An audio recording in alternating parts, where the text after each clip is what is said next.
apa Pak Pur? Tahun macan. Wih, kalau tahun lalu saudara di mana-mana Mickey Mouse ya. Tahun ini Tiger temannya Winnie the Pooh di mana-mana ya. Musim selalu berganti, tapi Tuhan kita tetap Tuhan yang sama. Amin. Tuhan yang selalu menyertai, mau di musim Mickey Mouse, mau di musim Tiger the Pooh atau apapun juga, Dia Tuhan yang tetap menyertai setiap kita. Amin. Kita mau nyanyikan satu lagu. Engkau ada Tuhan bersama dengan kami di setiap musim hidup kami.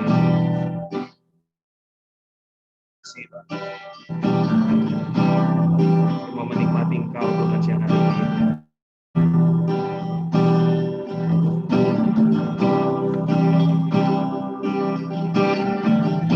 Kasih Engkau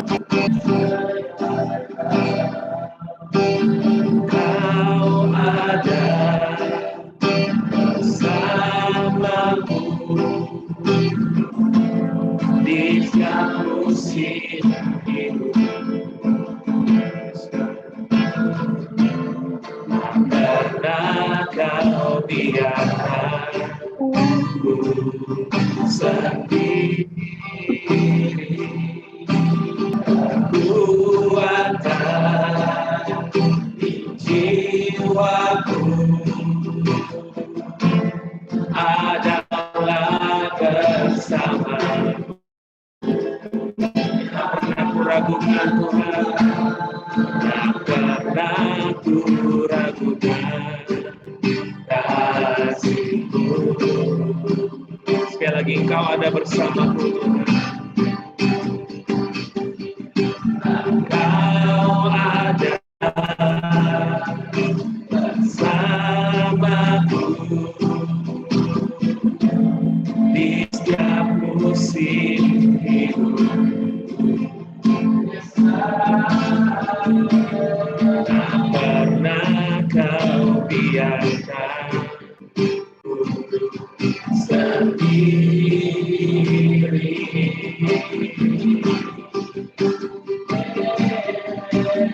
Kekuatan di jiwaku adalah bersamamu. Tak pernah ku ragukan kasih-Mu. Katakan bersamamu Bapa, bersamamu Bapa, kami lewati semua Tuhan, ku lewati semua, perkenanmu ya, teguhkan hatiku. Engkau yang bertindak, memberi pertolongan. Anugerah-Mu besar, anugerah-Mu besar, melimpah bagiku. Bersamamu, bersamamu Bapa, ku lewati semua, teguhkan hati kami Tuhan, perkenanmu ya, teguhkan hatiku. Engkau yang bertindak, memberi pertolongan. Anugerah-Mu besar, melimpah bagi. Yuk yang di rumah boleh sembah, angkat tanganmu. Katakan bersamamu, bersamamu Bapa, lewati semua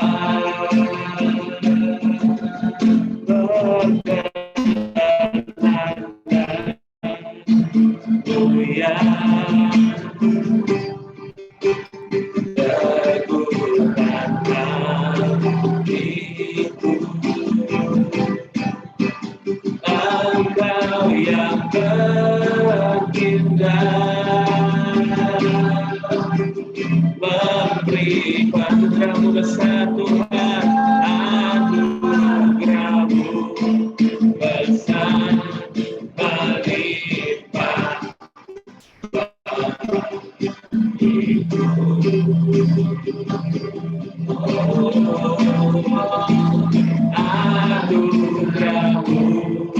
besar melimpah anugerah-Mu besar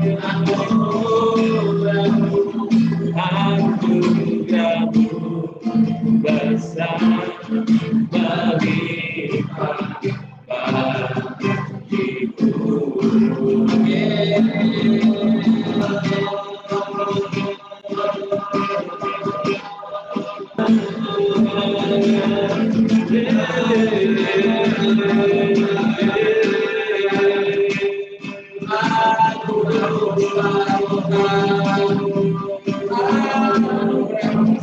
Lingkupi kami dengan hadirat-Mu Tuhan siang hari ini.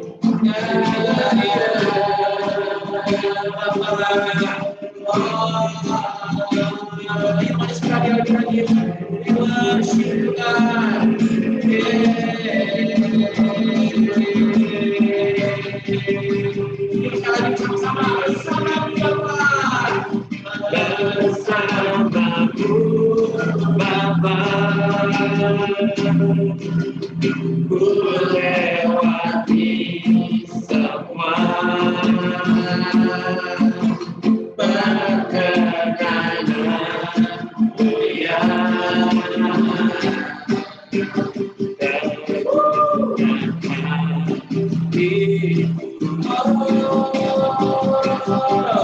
Engkau yang berindah,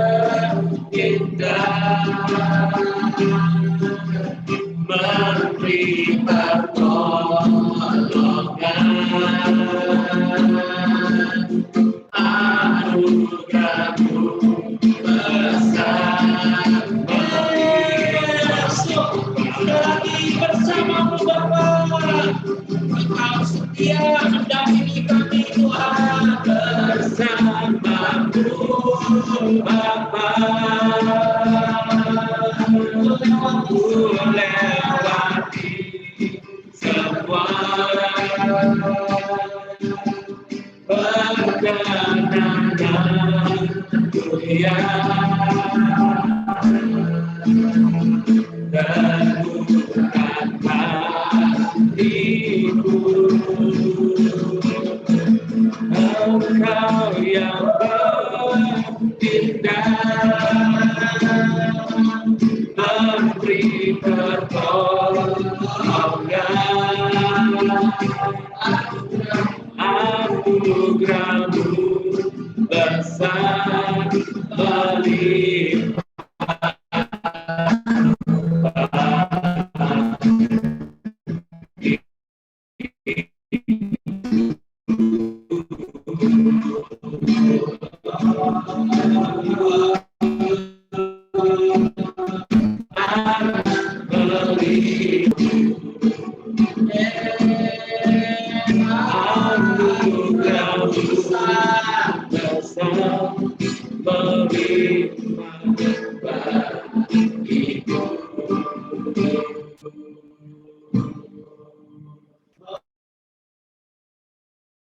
Tuhan, terima kasih Tuhan, terima kasih Tuhan.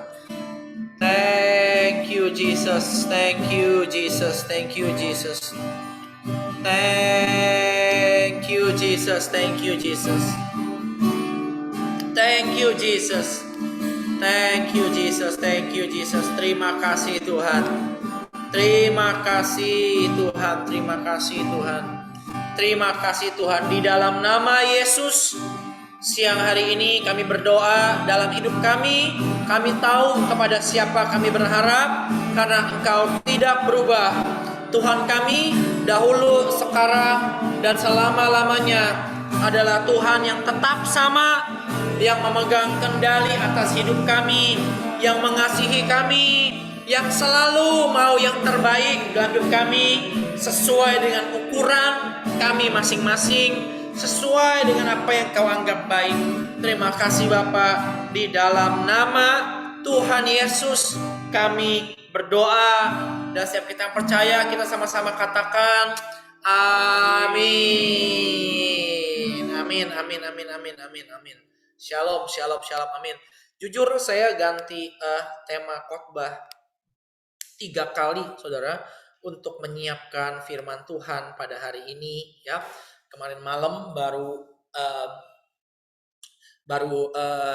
saya ganti lagi ketika saya mau tidur, ya. Ada beberapa hal yang kelihatannya Tuhan mau kita mengarah ke tempat yang berbeda, ya.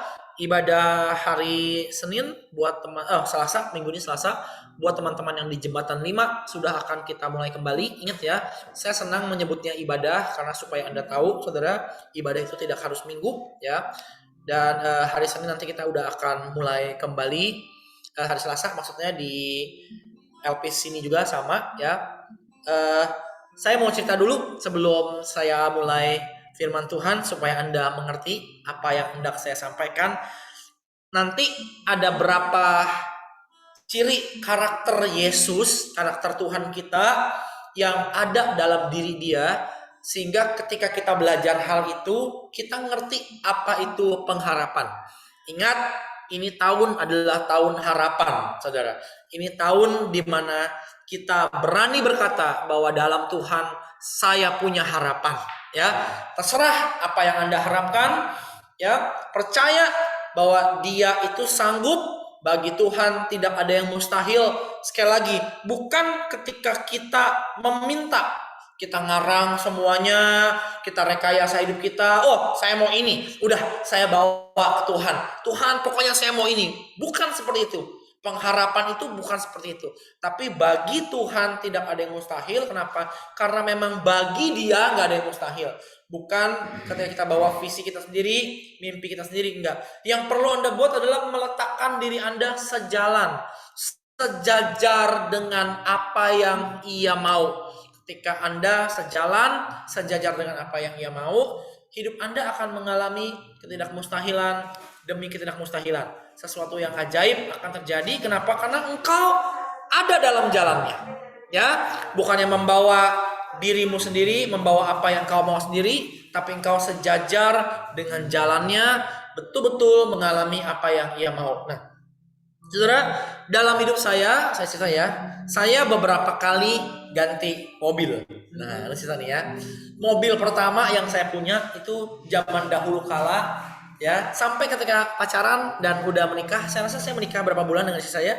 Istri saya nggak ikut hari ini karena anak saya entah kenapa kemarin tidurnya agak terganggu, bangun-bangun, ya. Oke, nah saya cerita dulu ya. Pertama kali saya punya mobil itu mobil Panther zaman Bahla. Jam bersih. Apa ibadah ya. Bukan Komsel ini yuk. Nah ya, pertama kali saya punya mobil itu mobil Panther tahun 93. Bukan punya tahun 93, enggak, punya tahun 2000 sekian, tapi Panther 93, 96 ya. Waduh, tua banget. Betul-betul tua banget.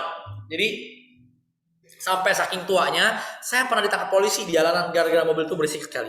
Ingat dulu kalau Gwen masih kecil, ya, kalau saya jemput Gwen sama Keke, saya ke rumahnya, waktu saya masih tinggal di Depok, mungkin ingat ya, dari ujung gang itu udah kedengeran kalau mobil saya datang. Tiba-tiba si Glenn udah depan pintu. Loh, kok udah tahu? Iya. Keke teriak, "Yang si Pes udah di ujung jalan," katanya. Jadi itu mobil berisik banget. Diesel zaman dulu dan juga ya udah tua ya. Sampai pernah ditangkap polisi. Polisi tangkap. Malam-malam gelap-gelap ya. Tapi coba surat-surat mana? Ini mobil apaan sih? Kok bunyi berisik banget? Oh, mobil Panther, dia senter-senterin katanya. Kejadian yang memalukan. Udah ya. Udah disuruh pergi lagi ya. Kemudian habis itu saya mulai hobi mobil. Saya pernah punya Innova ya. Innova model kayak yang Weni pakai sekarang. Kemudian dah pernah punya mobil sedan Eropa ya, lagi gila-gilanya. Pokoknya mobil beli ya bolak-balik ya. Nanti kalau harga bagus jual ya, udah selesai ya. Sampai sekarang saya punya mobil yang saya pakai sekarang. Ini mobil terlama yang pernah saya pakai. 10 tahun, udah 10 tahun saya pakai mobil yang saya pakai ini ya. Kilometernya udah 178.000, dikit lagi 180.000 kilometernya. Ya, buat jemaat, saya mau jual mobil, jangan beli mobil saya yang ini ya, jangan. Nanti hubungan kita jadi rusak. Ya, ya, beli mobil tempat lain, cari ya, ajak saya juga gak apa-apa. Saya lumayan ngerti lah mobil-mobil dikit-dikit, saya oke lah, lumayan ngerti ya. Nah, mobil yang saya pakai ini udah di tangan saya 10 tahun lebih ya. Dan waktu saya beli itu kilometernya 60 ribuan. Bagus. Saya beli langsung dari PT Eurocars. Jadi itu mobilnya mereka, mobilnya yang impor Mazda. Jadi saya beli mobil itu langsung dari mereka, dikasih suratnya semua komplit ya, kenal dengan beberapa orang yang kerja sana ya, berteman baik ya. Nah di tangan saya itu 10 tahun. Jadi saya pakai waktu saya beli 60 ribuan, sekarang udah 170 ribuan, udah hampir 20 ribu. 120 ribu di tangan saya. Saya kemarin baca-baca, jarak antara Jakarta dengan bulan itu 400 ribu, 380 ribu kilometer. Jadi mobil saya 3 kali lipat lagi udah nyampe bulan, ya. Yang mobil taksi itu, oke? Nah begini, kenapa bisa setua itu? Kerusakannya udah banyak, saudara, ya. Aneh-aneh dah pokoknya, dari yang kabel bawahnya digigit tikus, ya itu awal muasal semua malapetaka yang terjadi di mobil saya. Nah, saya itu udah coba jual mobil ini tuh 4 kali sebetulnya. Jadi saya udah usaha ganti mobil dulu ya, waktu masih senang-senangnya naik mobil, main mobil-mobil ya. Kalau bisa 2 tahun itu ganti mobil kalau bisa. Shalom. Hai Lili, shalom dulu ya. Shalom. Kalau bisa 2 tahun itu ganti mobil. Oke? Kalau bisa ya. Jadi seneng aja pokoknya mobil ini nyobain gitu ya. Kayak gini rasanya ada ya. Kalau perawatan terlalu mahal, jual. Nah, mobil ini tuh saya udah coba jual 4 kali. Oke? Jadi waktu itu hati udah mulai lebih sederhana, udah nggak butuh ganti mobil ya, lama-lama ya ini udah mesti dijual. Kapan sih kok ganti mobil? Gampang, kalau kilometer udah mau 90 ribu ganti aja, udah biasanya udah banyak kerusakan ya. Sedikit advice dari saya ya, kalau sekarang saya udah hampir 180 ribu, bayangkan yang rusak udah kayak apa ya. Pokoknya kalau saya jual mobil ini jangan mau beli, saudara, jangan beli ya, jangan beli udah ya. Nah begini, oke. Pertama kali saya coba mau jual ini mobil, ya, baru mau dipasarin nih ya. Aduh, ada aja, saudara. Iklan udah masuk, semua udah masuk, ditabrak motor dari belakang sama mbak-mbak 2. Pokoknya kalau Anda di jalanan lihat mbak-mbak 2 naik motor, ya, menjauh dari mereka. Itu bahaya sekali, benar-benar bahaya sekali. Apalagi bertiga dan tiga-tiganya nggak pakai helm, itu paling serem. Ya, jadi menjauh. Itu teknik mengemudi nomor 1. Pokoknya menjauh dari yang gitu-gituan. Ya, dia tabrak mobil saya pelan padahal ditabrak cukir, motornya jatuh. Saya bersaksi ya, 1 orang terbang masuk ke dalam got. Itu dekat rumah saya. Saya turun dong, udah gak ada apa-apa. Saya turun, saya lihat, wah, motor udah jatuh, orang beramai. Si mbaknya udah nyusuk ke got. Yang satu lagi bangunin motornya. Saya lihat, aduh, yang pecah lampu, saudara. Saya tuh paling kesel mobil kalau lampunya pecah. Kenapa? Itu paling mahal, ya. Dan untuk mobil seperti saya itu pasti inden. Kalau mobil yang biasa-biasa ya gampang, copotannya ada, ya. Kalau bumper itu masih mendingan, ya. Ketabrak bumper ini mungkin setirnya tuh kena lampu, langsung 2 pecah lampunya. Ya, udahlah, sampai sekarang masih pecah. Jadi nggak tahu berapa tahun yang lalu udah nggak pernah saya benerin. Whatever, bodo amat ya. Udah ya. Kemudian dijual lagi kedua kali, ada aja. Kali ketiga pernah ada orang yang udah mau tukeran. Dia ambil mobil saya ambil mobil dia, saya nambah. Saya ingat banget waktu mobil Kia apa tuh?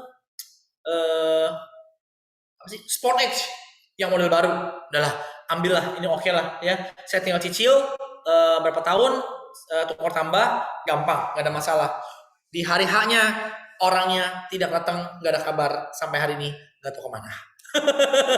Masuk dalam penyelidikan FBI mungkin itu orang udah nggak tahu, udah nggak ada kabarnya sama sekali. Ya udah ya, begitu banyak hal tuh yang kacau di mobil itu.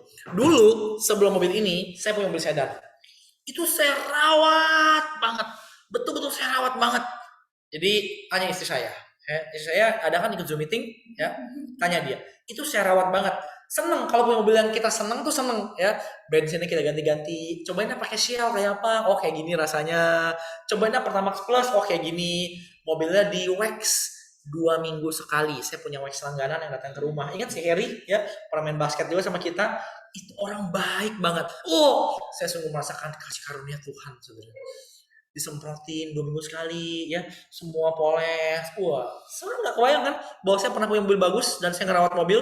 Anda pasti nggak kebayang ya. Itu bener-bener bagus, betul-betul bagus.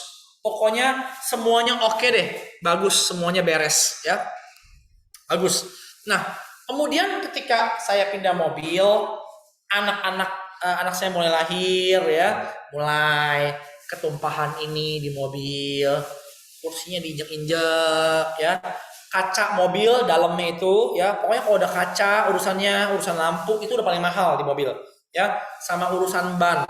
Yang mau beli bekas, dengar, lihat bannya dulu, itu paling penting saudara. Kalau bannya udah botak, mobilnya rasanya murah, Anda ganti ban 4 itu bisa langsung 4 juta keluar ya. Nah, kacanya kena gores sama pedang-pedangan sama si Matthew. Saya gak pernah duduk di belakang, sekali-kali saya duduk belakang pas pindah lagi beresin barang. Saya kaget saudara, di pintu belakang kita ternyata udah penuh dengan tempelan Spiderman. Ini kalau dikopek juga bekasnya masih ada. Jadi itu udah kacau banget. Lama-lama gini ya, dari yang suka, yang sayang, denger, mulai malas ngurusin, bener gak? Ya, terus ditambah lagi ini, tambah lagi itu, kabel selang bawah digigit tikus. Sejak itu semua masalah terjadi. Saya pernah tanpa sepengetahuan saya, mobil saya tuh mogok tengah jalan gara-gara kehabisan bensin. Bensinnya bocor ternyata. Wah, itu lumayan parah kalau sampai kejadian kayak gitu.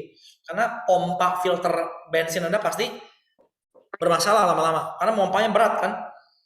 Ganti pompa, ya, udah ini itu malas. Tiba-tiba malas aja. Dan sampai hari ini saya udah nggak ngikutin lagi mobil apa-apa. Buat saya mobil itu sekarang udah sekedar alat transportasi.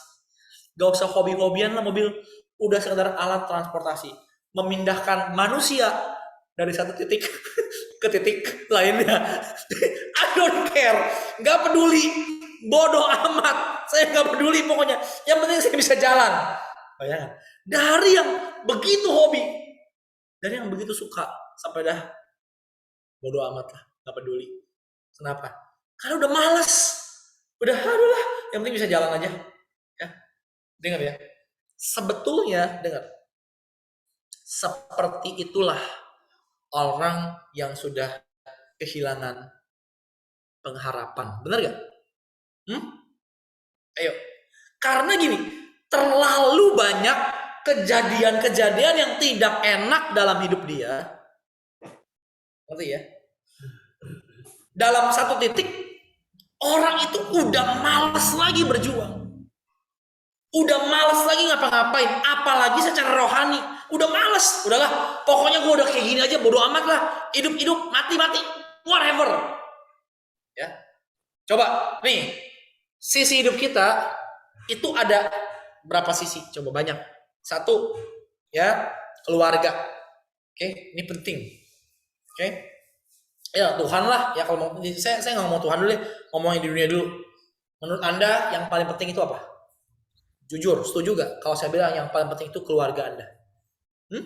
Ayo, orang bahkan rela mati lu demi apa? Demi apa? Anak. Suami istri sih belum tentu. Ya, demi anak tuh orang rela mati. Demi laki, demi istrinya, demi bininya belum tentu. Kenapa? Ya kan udah kehilangan pengharapan itu yang tadi. Ya, mesemnya pada pahit amat hari ini ya. Ya kan? Demi anak tuh orang rela mati. Ya. Paling bagus sih demi suami, demi istri orang masih bisa rela mati sebetulnya. Tapi bukan gini ya saudara. Oh ya udah nggak apa-apa, gue yang mati nggak apa. Lurus anak gue udah pusing dulu gue yang mati. itu sama juga bohong. Gue aja yang mati. Lurus anak cari duit gue mabuk udah bye. Ya, pakai ginjal gue aja, dua-duanya aja lu ambil sekalian. Ya, demi suami, istri, anak satu nih. Dengar ya, listen. Yang paling penting dalam hidup ini itu pasti keluarga Anda. Betul gak? Ya, pasti keluarga Anda. Percaya deh, dan secara rohani juga. Yang paling penting di dunia ini secara rohani di mata Tuhan, itu keluarga Anda. Suatu hari kita akan bahas kalau Tuhan izinkan. Kenapa keluarga paling penting? Keluarga itu simbol dari kerajaan surga sebetulnya. Ya, surga itu diwakili di dunia bukan dengan institusi negara, bukan dengan kerajaan, bukan dengan yayasan. Surga itu hanya diwakili dengan satu keluarga. Tuhan itu gak punya alat lain untuk mewakili surga di dunia kecuali keluarga. Makanya gini, neraka Anda dimulai dari keluarga. Tuh, surga Anda dimulai dari keluarga. Kalau Anda punya papa yang baik, mama yang baik, bersyukur, itu udah gak ada gantinya, saudara. Kalau Anda gak punya papa dan mama yang baik, Alkitab berkata, cari gereja. Gereja itu harus menjadi keluarga buat kita. Ya, family is everything. Satu, keluarga. Yang kedua, setuju nggak, saudara? Kalau saya bilang, setelah keluarga, maka yang paling penting adalah urusan pemeliharaan kehidupan Anda. Benar nggak? Ya, atau financial, pemeliharaan lah. Ya, saya nggak nyebut uang, takut ntar orang salah paham. Oke, begini, ada banyak sebetulnya apa yang saya dan istri saya alami tentang yang namanya keuangan. Diberkati, ngalamin ini, ngalamin itu. Tapi saya itu nggak banyak cerita. Kenapa? Karena saya nggak mau orang itu salah nangkep. Ya, oh rohani sama dengan uang? Tidak sama sekali. Enggak. Semua uang yang ada dalam hidup kita seharusnya itu adalah alat bensin kita, saudara, untuk kita bisa menggenapi rencana Tuhan di dunia ini. Kalau uang hanya menjadi sekedar uang, maka hidup Anda sia-sia. Harusnya uang kita itu memampukan kita. Lewat uang itu kita tuh jadi kayak ada bensin untuk memberi yang terbaik buat keluarga, menyediakan pendidikan yang terbaik, menyediakan kerohanian yang terbaik, memberi kepada orang yang susah, bener gak?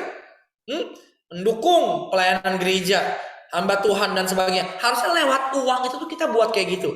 Kalau uang hanya sekedar dibelikan merek, itu nggak ada gunanya sebetulnya. Buat apa? Saya gajinya 10 juta. Waktu gaji saya 10 juta, sepatu apa level 10 juta? Adidas. Jangan nyebut merek deh, kasihan ya. Ya. Sepatu saya apa gitu. Nanti kemudian gaji saya naik 20 juta. Yang saya harusnya ganti itu bukan sepatunya. Ngerti ya? Ngerti ya? Tapi lifestyle hatinya. Bahwa saya terima uang lebih banyak. Wow, anak saya udah mulai bisa nih sekarang untuk belajar ini, belajar itu. Saya bisa ajak mereka jalan-jalan ke tempat yang lebih baik, bener nggak? Ya, sesekali ya bukan tiap minggu, tiap bulan. Oke, saya bisa memberi lebih banyak, betul? Saya bisa bantu orang susah lebih banyak. Saya bisa tolong keluarga saya lebih banyak. Saya bisa memberi ke gereja lebih banyak, lebih baik. Ya, cakep ya, saudara. Yang penting kedua adalah sisi pemeliharaan, dan sisi ketiga ada pekerjaan, ada usaha Anda, banyak, itu banyak hal. Nah, bayangin, kalau yang buruk terjadi dalam hidup Anda, yang gak enak terjadi, terus-terusan di sisi itu, saudara kuat gak bangkit lagi? Saya mau tanya. Belum tentu kuat. Betul kan? Orang itu kehilangan pengharapan tuh kenapa? Karena digebukin terus di satu sisi. Coba diserang terus itu lama-lama gini. Udah. Lu gua mati ini udah sih, susah banget. Nah, sebenarnya kayak gitu. Satu titik kita bisa merasa Ini udah nggak ada harapan. Kenapa? Karena lihat parahnya udah kayak apa. Mau dibenerin dari mana aja udah nggak tahu. Pernah nggak, yuk, yang pulang dari luar negeri nih, kopernya banyak. Ya, saya terakhir ya kalau lagi gede-gedean sama kamu ya, Hongkong gitu udah selesai ya. Nih, pernah nggak pulang dari luar negeri kopernya banyak, Anda buka, nyampe rumah, itu begitu berantakannya, sampai nggak tahu lagi mau beresin dari mana. Sebetulnya orang kehilangan pengharapan tuh kayak begitu, saudara. Kenapa? Karena dia merasa itu tuh udah gak mungkin lagi untuk bisa di reverse, dibalikin. Karena kekacauannya udah terlalu banyak. Ngerti ya? Kayak begitu. Nah, begini. Pribadi Tuhan, ada satu ayat yang lagunya juga ada. Tapi entah kenapa orang tuh jarang baca. Orang jarang sangkut pautkan dengan pengharapan. Nih, sekarang buka bersama saya semua. Yuk, ayo dalam nama Yesus. Jemaat, kita berharap. Amin. Amin. Ya. Kita belajar punya pengharapan. Belajar punya pengharapan. Lihat bersama saya firman Tuhan Matius pasal yang ke-12. Ayo lihat. Matius pasal ke-12. Lihat ya. Yuk belajar punya pengharapan. Ayo, sisi apa kalau yang mati? Sisi yang penting sekali, dan ini mati. Tuhan tolong hari ini supaya kami bisa punya pengharapan yang sejati. Oke, suara saya oke ya semua? Teman baik ya? Andrew, oke Andrew, thank you. Yuk. Lihat Matius 12 ayat yang ke-15. Saya akan bacakan terus ke bawah sampai dengan ayat yang ke-20. Lihat bersama saya ya. Banyak orang bukan mereka semua. Ia dengan keras melarang mereka memberitahukan siapa dia. Yesus keren ya? Keren ya? Orangnya nggak norak, saudara. Nyembuhin tapi keren. Ia dengan keras melarang untuk memberitahukan apa? Siapa dia. Jangan sampai dengar ya, orang itu terkenal tanpa juntrungan. Bukan Tuhan yang naikin hidup dia naik-naikin diri sendiri, bahaya. One day di atas bisa tersangkut dan bisa jatuh. Ya, Tuhan tuh keren banget. Kalau Tuhan tuh gini, jadi enggak, saya tidak pusing. Yang pusing siapa? Kita. Oh Tuhan tolong, ya kan? Wow, kapan ini? Betul gak? Betul kan? Tuhan tuh keren, meletakkan hidupnya sepenuhnya. Ia dengan keras melarang mereka memberitahukan siapa dia. Keren. Gak perlu publikasi apa-apa, biasa aja. Supaya genaplah firman yang disampaikan oleh Nabi Yesaya. Nih, firmannya begini tentang dia. Lihat nih ya. Lihatlah, itu hambaku yang kupilih, yang kukasihi, yang kepadanya jiwaku berkenan. Oke?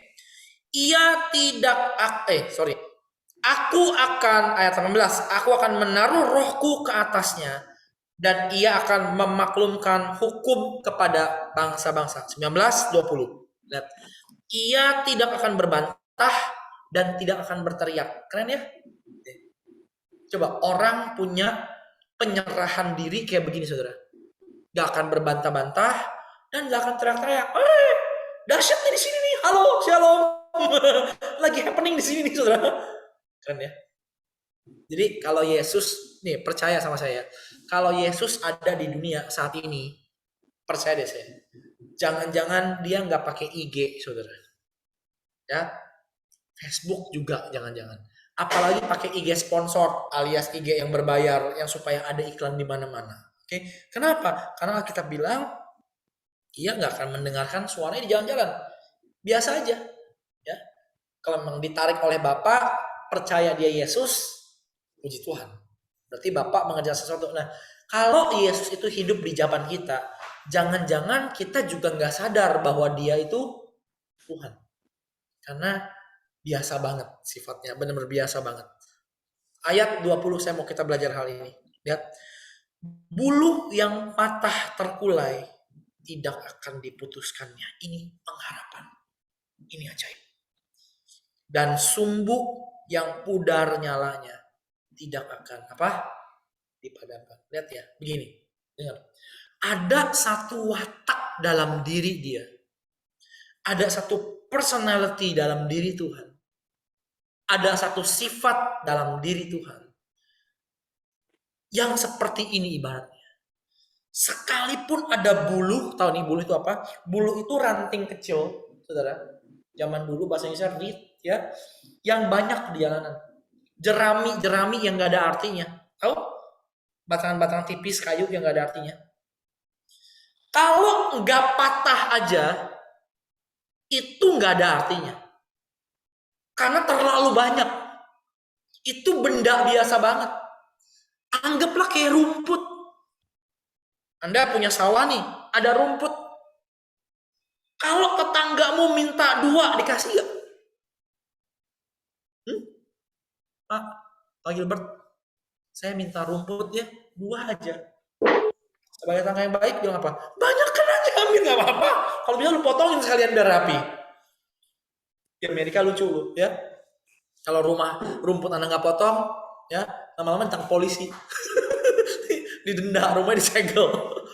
Iya, lucu ya. Dia mah papa juga disegel. By the way, kalau nonton film ya seru kan, manggil 911. Anda tahu 911 sekali datang itu bayar ribuan dolar. Ya. Jadi kalau ada yang kejeblak jatuh, rumah Anda, nenek Anda jatuh, Anda manggil 911, itu langsung 2 ribuan dolar bayar. Ya, jadi jangan tertipu sama film. Dan biasanya datang sekali 3. Polisi datang, datang, ambulan datang.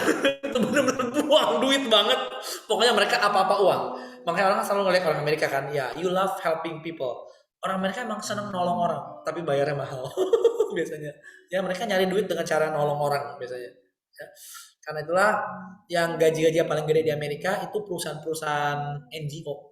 Jadi perusahaan-perusahaan sosial, bos-bosnya itu malah kaya-kaya banget. Itulah pinter-pinternya orang muter-muterin duit, ngerti ya? Ya. Ujungnya apa? Tetap aja duit juga sebetulnya intinya. Jadi pinter-pinter. Nah, by the way, ya sebagai tangga yang baik, Pak Gilbert akan bilang, ya ambil aja banyak kan rumputnya, ambil banyak kan, potongin sekalian. Kenapa? Karena itu nggak berarti, ngerti ya? Bulu, rumput itu nggak berarti. Nih, yang utuh aja nggak berarti. Apalagi apa? Bulu yang patah. Lebih nggak ada artinya lagi. Nggak ada gunanya. Anda mau injak, Anda mau buang, Anda mau lempar. Saudara percaya deh, nggak ada yang peduli. Betul nggak? Udah rumput aja nggak ada yang peduli. Nih, kalau Anda ketemu rumput di jalan, ada yang peduli apa enggak? Kan nggak ada artinya. Tapi coba ketemu jari tangan di jalan, ayo, geger gak itu? Ayo, coba lagi jalan, jari tangan orang segini nih di ubin, itu langsung polis lain, saudara. Ini siapa punya? Dimutilasi apa-apa? Itu karena apa? Karena itu berharga. Anda ketemu rumput, ketemu batang lidi di jalan, siapa yang peduli? 100 ribuan diambil orang langsung. Jari manusia langsung dipanggil polisi. Pak, nemu jari di jalanan. Kalau Anda nemu rumput di jalanan, Anda panggil polisi, Anda ditangkap, saudara. Bercanda lu ngerjain orang namanya. Karena apa? Karena it's meaningless, gak ada artinya. Rumput gak ada artinya. Apalagi rumput udah patah, lebih gak ada artinya lagi. Hidup kita kadang kayak gitu ya. Betul gak? Kita merasa kita nggak bisa lagi berharap. Karena gini, kesannya nih semua yang terjadi itu udah kayak udah parah. Udah kayak udah mau diapain juga udah gak ada gunanya. Gak tahu kenapa ya saya mau ngomong ini minggu ini, saudara. Dan kita akan berdoa sama-sama tentang pengharapan. Sebelum kita pindah ke topik lain, saya ganti khotbah 3 kali loh. Tanya istri saya. Kali pertama udah begitu semangat nyanyi di rumah, aku mau khotbah ini aja minggu ini. Tuh yang tadi lagunya Glenn nyanyiin ya bisa pas. Jadi Glenn pas tuh dapat bocoran dari rohnya, tapi bocoran dari roh khotbah yang pertama dia. Lagu pas, saya nyanyiin di rumah, saya kayak ide nyanyi ya. Bocoran khotbah kedua dia nggak dapat, bocoran khotbah ketiga dia nggak dapat dari Roh Kudus, cuman bocoran khotbah pertama doang. Kedua saya ganti lagi khotbah ini aja. Tadi malam seperti dengar ya, seperti Tuhan berkata, nah, mari kita belajar tentang harapan. Seperti apa sih harapan itu? Bayangin, kalau hidup kamu udah hancur, udah kayak rumput nggak berharga, orang cenderung males berharap. Ya kan? Kenapa? Dengar ya. Karena udah biasa. Yang jelek pasti nggak ada artinya. Betul? Betul? Yang udah berantakan banget nggak bisa di reverse, nggak ada artinya. Buang lah udah. Ya kan? Buang deh. Buang. Nih, kamu makan nih. Kemarin saya beli nasi goreng. Enak. Makan di mobil ya. Sampai rumah, makan lagi malam-malam. Ada sisa dikit. Coba. Bakal disimpan terus gak? Biasanya dibuang. Kenapa? Karena secara nominal, kamu masih punya duit. Buat beli makanan besok hari. Buat apa simpen-simpen lagi? Lagian bosan juga udah makan 2 kali. Betul? Itu watak manusia. Udah biasa.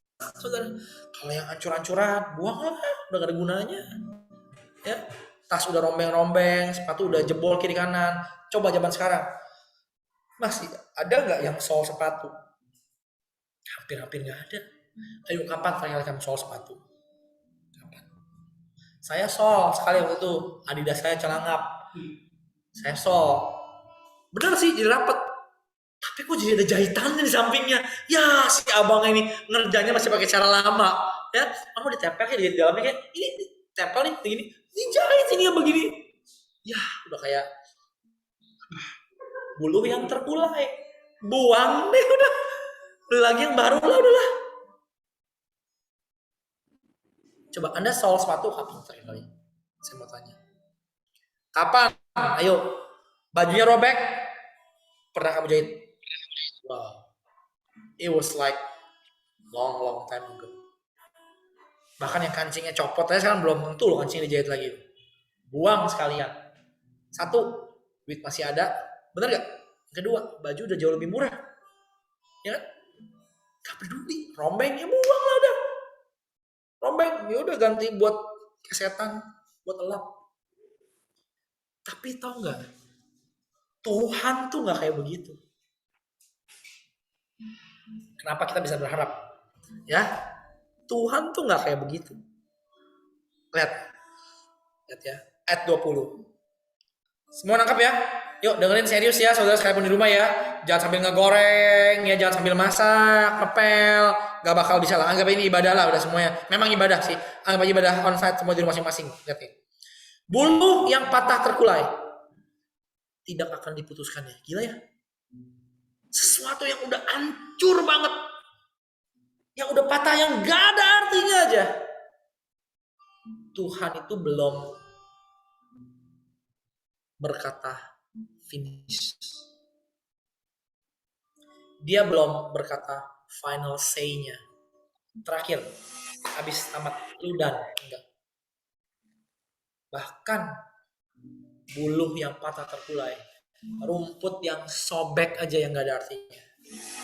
Dia belum berkata selesai. Gak akan dipatahkan. Dan lihat yang kedua, sumbu yang pudar nyalanya ini juga satu lagi benda murah. Ya, benda murah banget. Mungkin orang zaman now udah gak familiar dengan sumbu. Tahu sumbu yang buat kompor tuh? Ya, sama. Zaman sekarang, zaman Ibrani ya sama. Sumbu adalah sumbu. Ya, itu saya mau tanya, barang murah, barang mahal? Bukan murah-murah lagi kali ya. Bikinnya dari kain-kain sisa ya kali ya. Kayak apaan tuh ya? Dilinting-linting ya kan? Pokoknya bisa nyala aja. Murah banget. Zaman sekarang malah udah gak ada lagi. Coba kamu ketemu sumbu di jalanan, kamu lapor polisi, ditangkap kamu. Tapi kalau kamu ketemu jari manusia, ya diurusin. Nah, sumbu yang pudar alias udah nggak ada artinya. Mana yang lebih nggak berarti? Bulu yang patah atau sumbu yang pudar? Kayaknya dua-duanya nggak ada gunanya nih. Nih, sumbu yang pudar, yang udah bener-bener nggak ada gunanya sama sekali, itu nggak akan dipadamkannya. Artinya, keren ya? Dia tungguin sampai kapan? Sampai ia menjadikan hukum itu menang. Hukum apa sebetulnya? Dengar, ya. Konteksnya ini adalah hukum kerajaan Allah. Sampai kapan? Sampai Tuhan, dengar ya, sampai Tuhan berkuasa total atas dunia ini. Sampai apa yang dari surga itu bisa terjadi. Makanya dengar ya, ayat 21. Lihat nih, terakhir lagi nih. Ayat 21 bunyi seperti ini. Dan padanyalah bangsa-bangsa akan berharap. Keren. Kenapa orang bisa berharap dengan kuat kepada pribadi Yesus? Simple. Karena ada satu watak dalam diri dia yang bahkan sampai yang paling kecil gak berarti sekalipun, dalam Tuhan ia tetap menghargai dan ia tetap setia sampai ia menjadikan hukum itu menang. Sampai apa yang ia mau terjadi dalam hidup si buluh dan si sumbu itu. Ngerti? Ngerti? Jadi sekacau-kacaunya hidup Anda ini udah gak ada artinya lagi, udah gak bisa ngapain, keluarga udah gak ada artinya, punya suami, aduh udah gak ada artinya, udah, aduh ya begitu aja udah. Itu ya kalau ibu-ibu ya yang bersuara doa sama istri saya itu, waduh saudara tuh kalau cerita suaminya, waduh ada yang ampun bro, ya. Ibaratnya gini, ya secara manusia, ya memang udah gak bisa ngapain lagi sih, emang ya udah mau bagaimana. Udah sumbu yang pudar udah.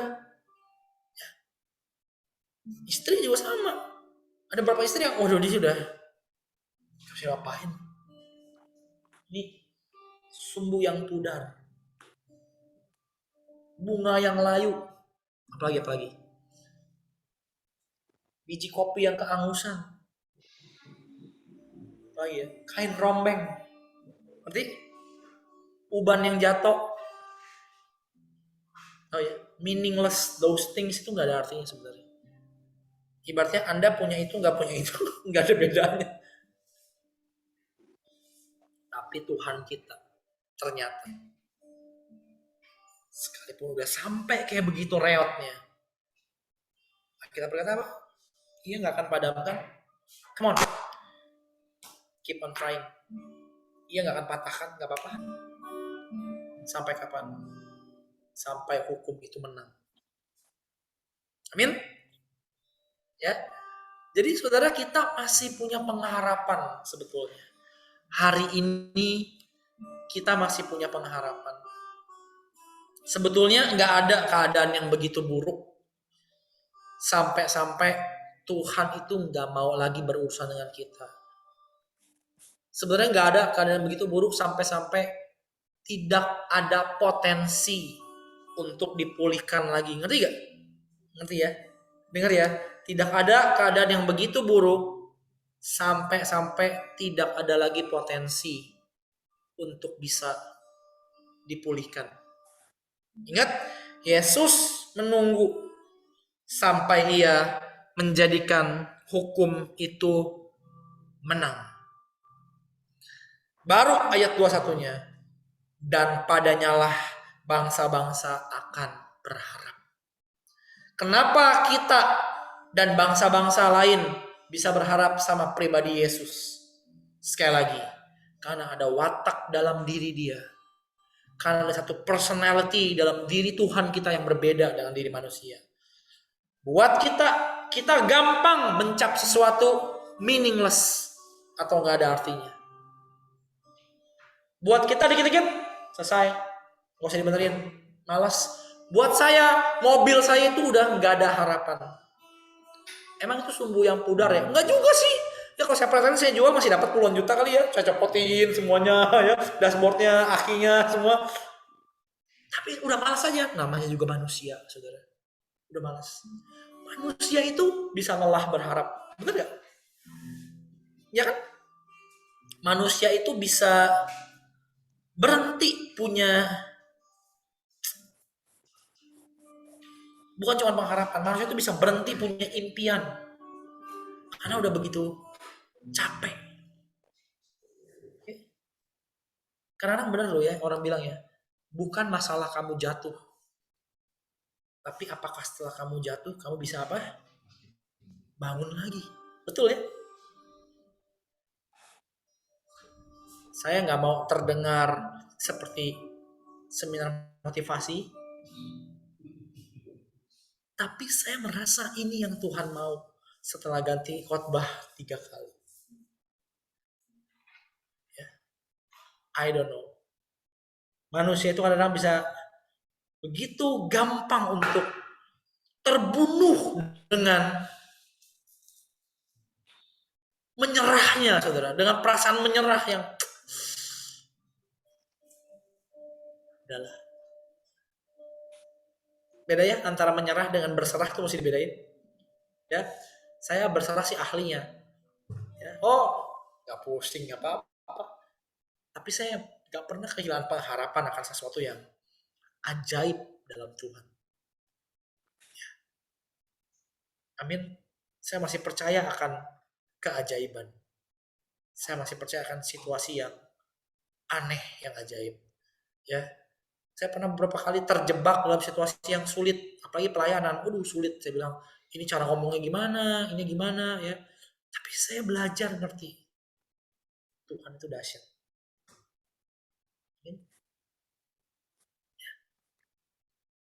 Jadi kalau Anda sudah kehilangan pengharapan karena situasinya terlalu buruk, sayang sebetulnya.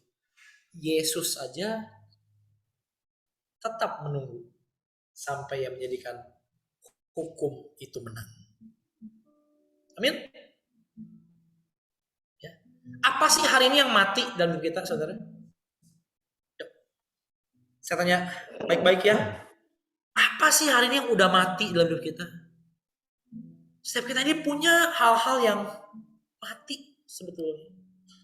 Yang kan udah terlalu banyak hal aneh yang terjadi di sisi itu. Tolong kalau hitung yang benar ya, jangan hitung karena kesalahan.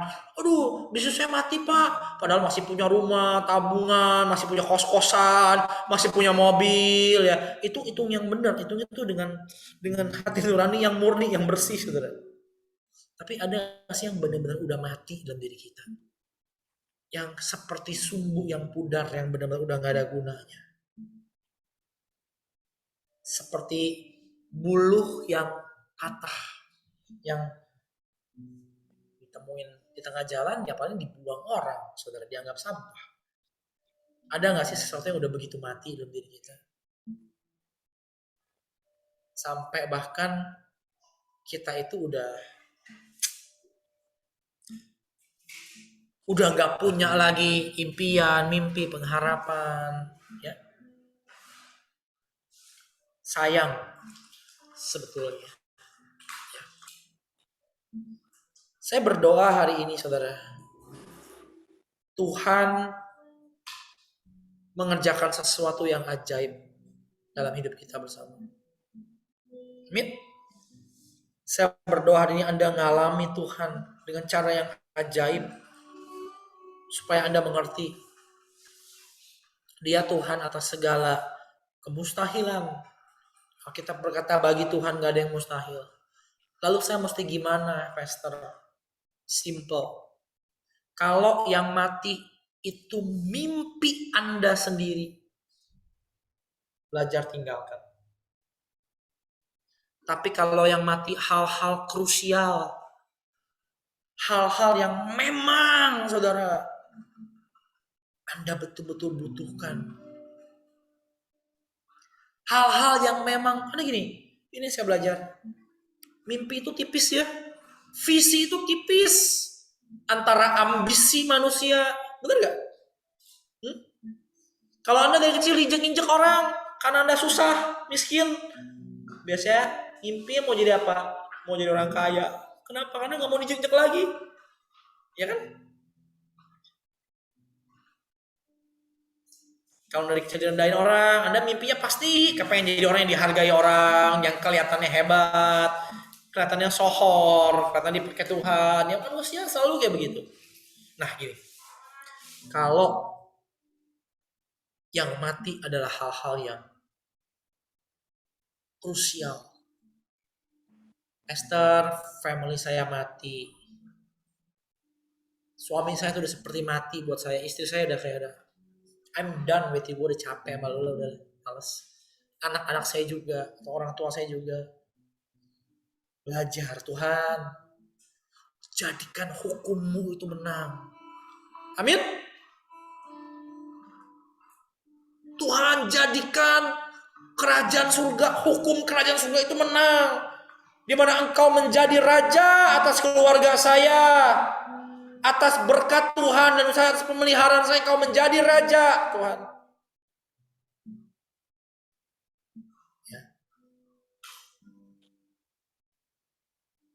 Kenapa? Karena di mata dia, sumbu yang pudar masih ada harapan.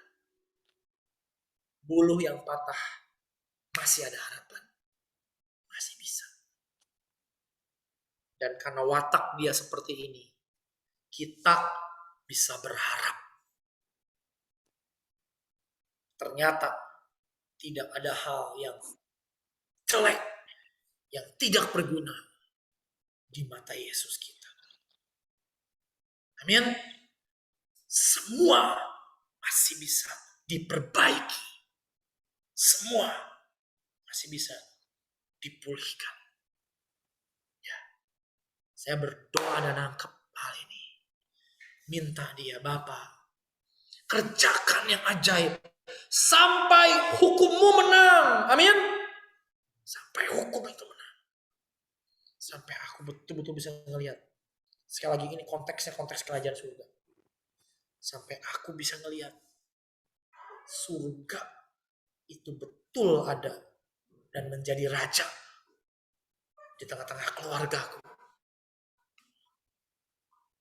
di tengah-tengah anak-anakku, di tengah-tengah gereja. Sampai aku betul ngelihat pelayanan gereja itu kumpulan orang-orang percaya, bukan gedung gereja ya, bukan gedung, bukan no. Yang betul-betul ada surga, ada hukum yang berkuasa dalam hidup mereka. Tuh. Buat apa? Ada kelihatannya happening, rame, tapi menggembalakan satu jemaat yang kenudiawian semua, saudara. Buat apa? Yang di ngomongin duit doang, baju doang, sepatu doang. Buat apa? Gunanya apa? Tuh. Tapi kalau ada hukum yang ditegakkan, ada pemerintahan Tuhan di kumpulan orang-orang percaya itu luar biasa. Tuh. Ya. Saya mau lu jadi gereja sebenar-benarnya kalau bisa. Sampai di seluruh jemaat kita. Tuhan itu betul-betul bertahta. Tuhan itu betul-betul berkuasa dan menjadi raja. Betul semua jemaat ngalamin. Ya. Tuhan raja saya. Dan saya meletakkan diri saya ke dalam tangan pemerintahan Tuhan. Sampai hukum itu menang. Amin. Hari ini saya berdoa. Ini yang Tuhan mau. Ya. Bapak Ibu, yuk kita berharap sama dia. Datang sama dia. Yuk kita bilang sama Tuhan kita, Bapak, aku mau berharap. Aku mau punya pengharapan. Aku mau Tuhan hari ini. Sekalipun nampaknya udah hancur-hancuran. Orang tuaku misalnya Tuhan. Aduh kayak gak ada harapan. Sebaliknya anak-anakku Tuhan. Aduh kayak gak ada harapan sama sekali. Suamiku kayak udah gak ada harapan. Berat lah udah kayak gini. Udah terlalu banyak hal yang aneh dalam diri dia. Istriku juga sama Tuhan misalnya. Tapi hari ini di mata Tuhan masih bisa. Ingat ya. Ada satu saudara penjahat yang disalib di sebelah Tuhan Yesus. Ingat ya. Yuk. Ada satu penjahat yang disalib di sebelah Tuhan Yesus. Ingat ya. Secara manusia hidupnya udah gak ada harapan. Yesus disalib bukan karena ia jahat, tapi karena ia menebus manusia. Penjahat yang disalib sebelah udah pasti orang jahat.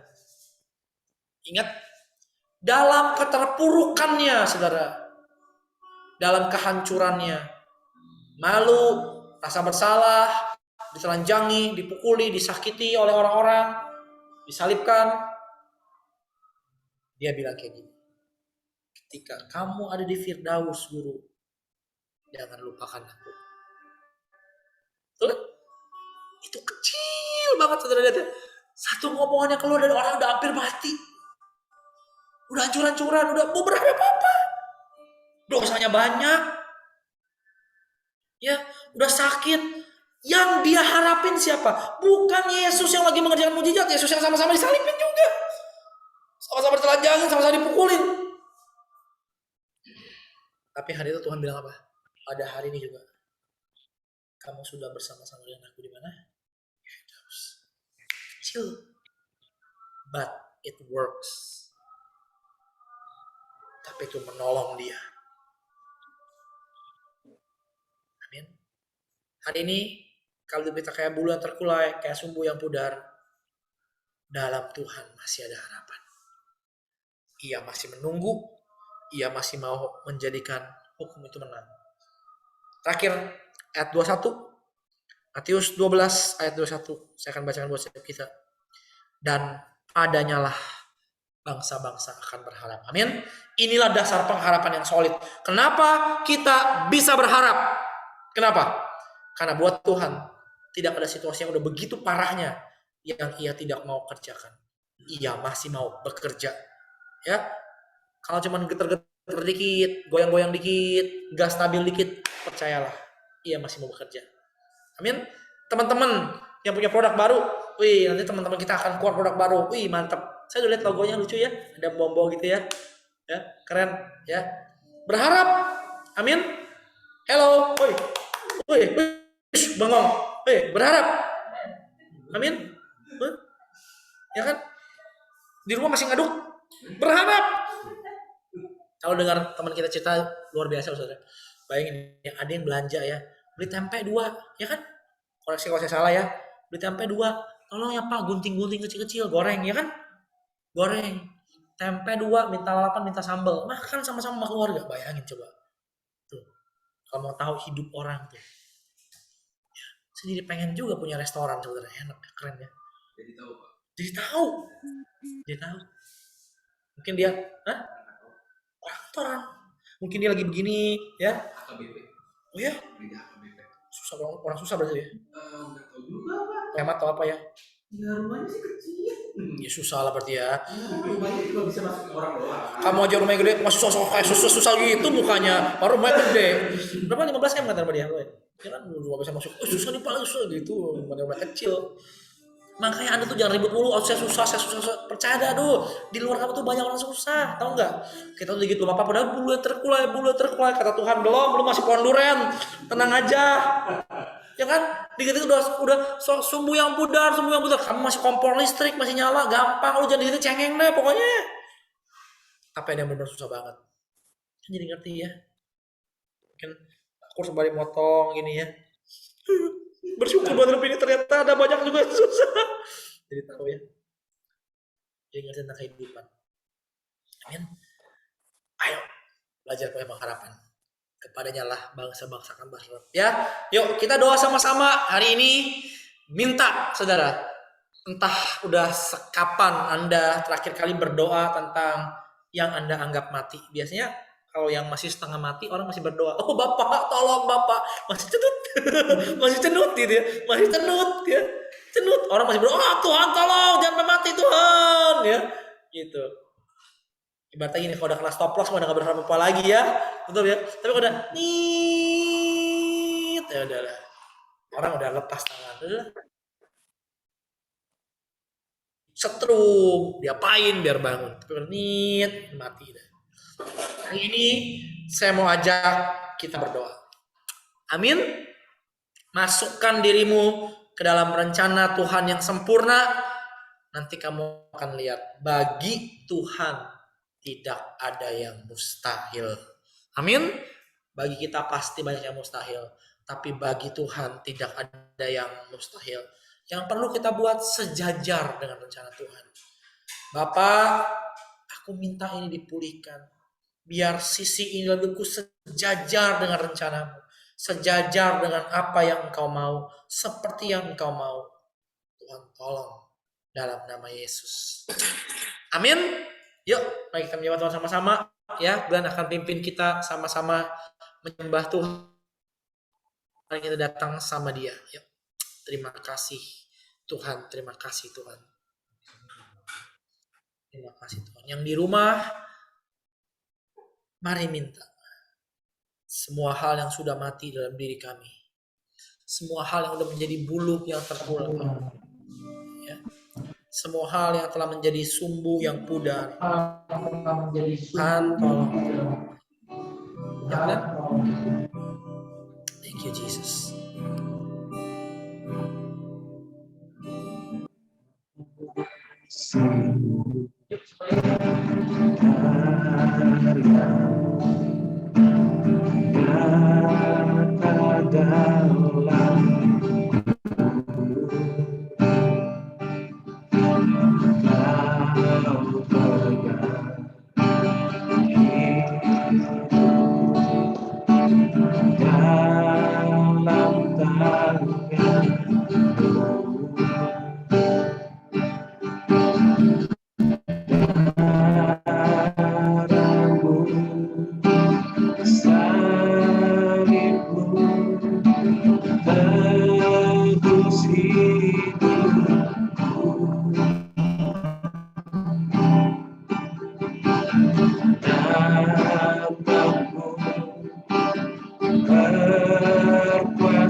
Hanya Kau Yesus Tuhan,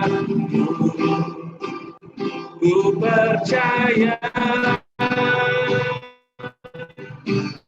ku aman dalam-Mu.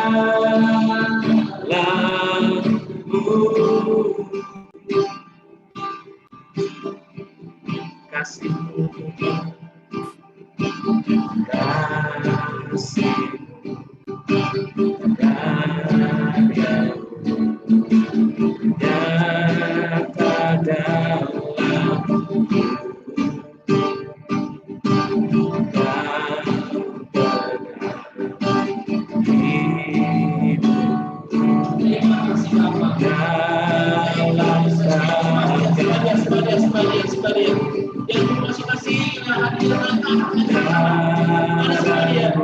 nyata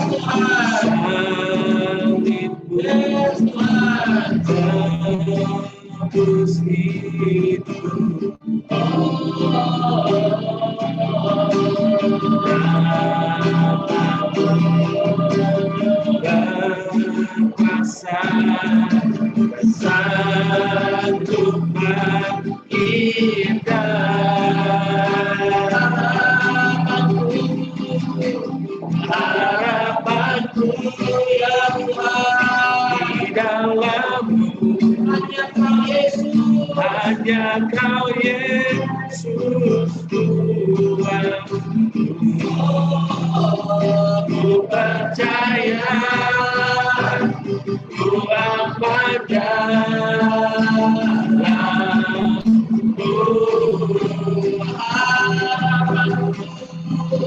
Mari semuanya, harapanku terima kasih di dalam-Mu. Ya Tuhan, hanya Kau Yesus Tuhanku, ku percaya,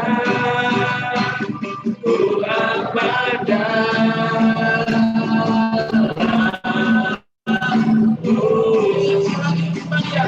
Harapanku di dalam-Mu, hanya Kau Yesus Tuhanku,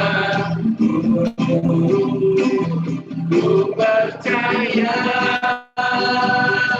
ku aman dalam-Mu.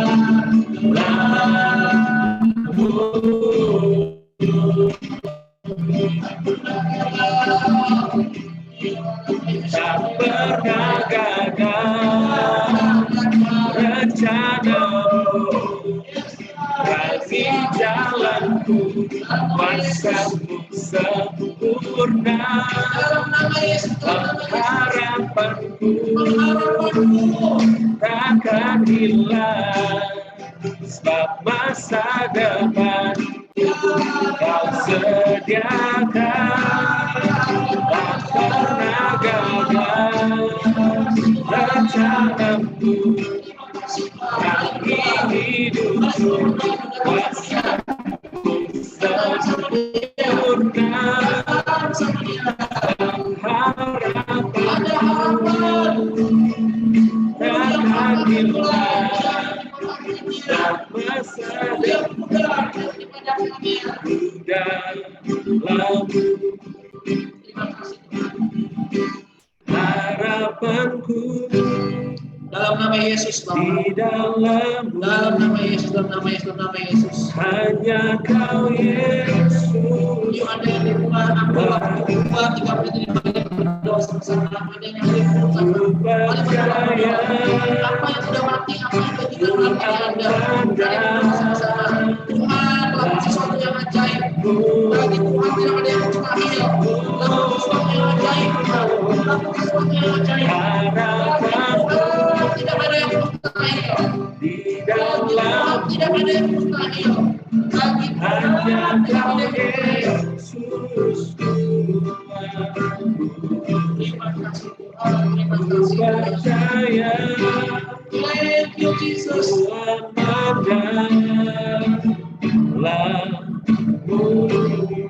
Dengan tangan yang terangkat, kami berdoa Tuhan di dalam nama Yesus. Ku amankan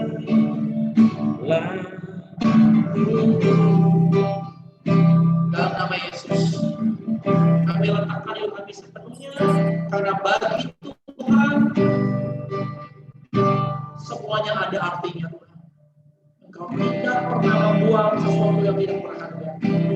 Apa yang sudah terpuruk hebat, yang sudah hancur hebat, Tuhan Kau sanggup kerjakan dengan ajaib. Biarlah kami mengikuti rencana-Mu hari ini, karena kami tahu di dalam Engkau tidak ada yang mustahil.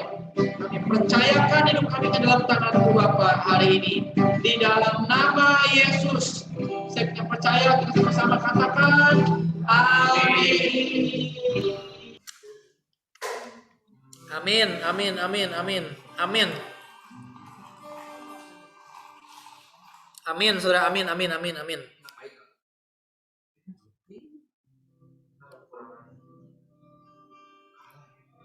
Amin, amin, amin, amin. Amin. Amin. Amin. Amin. Bapak Ibu, Tuhan berkati kita semua ya. Ibadah kita telah selesai hari ini. Saya berdoa Anda diberkati. Mari tetap percaya, belajar berharap bahwa Ia sanggup mengerjakan hal yang ajaib. Bagi Tuhan gak ada yang mustahil. Apa yang kita pikir udah ancur-ancuran, apalagi kala itu bagian dari kehendaknya. Belajar percaya ya. Tidak ada situasi yang begitu buruk yang Tuhan tidak bisa kerja. Bapak Ibu ya, mari kita memberi juga bersama-sama dalam rekening kita sama-sama ya. Seperti yang udah tertera di sini, ini sudah ditampilkan. Beberapa Anda masih nanya nomor rekening gereja. Setiap minggu akan kita tayangkan saja biar gampang. Mari memberi yang terbaik, support gereja Anda, support pelayanan tubuh Kristus di tempat kita sama-sama. Oke? Tuhan berkati kita semua. Amin. God bless you. Ya. Thank you Steffi. God bless you. Thank you, Ko Ramon. Nah, mana teman-teman yang lain ya?